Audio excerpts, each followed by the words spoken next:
Cinema first half అంతా ధనుష్ పరిచయం, ధనుష్ నాగార్జున ప్రయాణం, తర్వాత అది ఎలాంటి మలుపులు తిరుగుతోంది అనే ఆసక్తికరంగా రాసుకున్నాడు.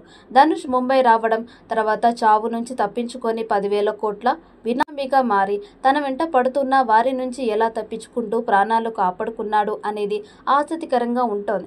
అయితే ఈ సినిమా లెంత్ కాస్త ఇబ్బంది కలిగించే అవకాశం ఉంది. ఎందుకంటే ఈ మధ్య కాలంలో ప్రేక్షకులు ఇంత నిడివి ఉన్న సినిమాలని, అది కూడా బీభత్సమైన హింస ఉంటే తప్ప ఎంజాయ్ చేయడం లేదు. కానీ శేఖర్ కమ్లా తనదైన మార్కుతో సినిమాని నడిపించే ప్రయత్నం చేశాడు. కొన్ని సీన్స్ అక్కడక్కడ తిరుగుతూ ఉన్నట్టు అనిపిస్తోంది.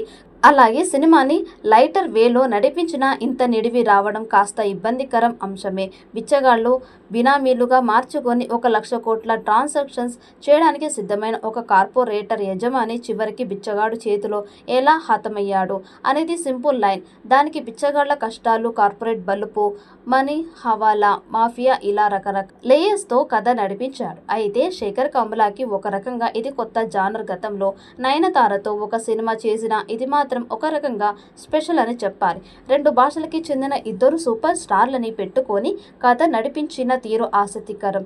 సినిమాకి ప్రధానమైన మైనస్ పాయింట్ ఏదైనా ఉంది అంటే అది నిడివి. ఆ విషయం మీద ఫోకస్ పెట్టి ఉంటే బాగుండేది. అయితే ఆ విషయం మీద ఫోకస్ పెట్టి 15 నిమిషాలు ఫుటేజ్ కట్ చేసిన తర్వాత కూడా ఇంత నిడివి రావడం కాస్త ఇబ్బందికరం అంశమే. అయితే సినిమాలో కొన్ని ఎమోషనల్ సీన్స్ బాగా వర్కౌట్ అయ్యాయి. బిచ్చగాడు పాత్రలో ధనుష్ నటించలేదు, జీవించాడు. జాతీయ అవార్డు అందుకున్న నటుడు గురించి ఇంతకన్నా ఏం చెప్పగలమో. అతని ఎంట్రీ సీన్ కానీ, మధ్యలో బిచ్చగాడిగా నటించే కొన్ని సీన్స్ కానీ మరోసారి జాతీయ అవార్డు అందించేలా అన్నట్లుగా సాగాయి. ఇక కొబెరెట్టు ఏ స్థాయిలో ఉంటుందో చూడాలి. ఈ వీడియో మీకు నచ్చినట్టయితే లైక్ చేయండి, షేర్ చేయండి. మరిన్ని అప్డేట్ కోసం మన ఛానల్ని సబ్స్క్రైబ్ చేసుకోండి.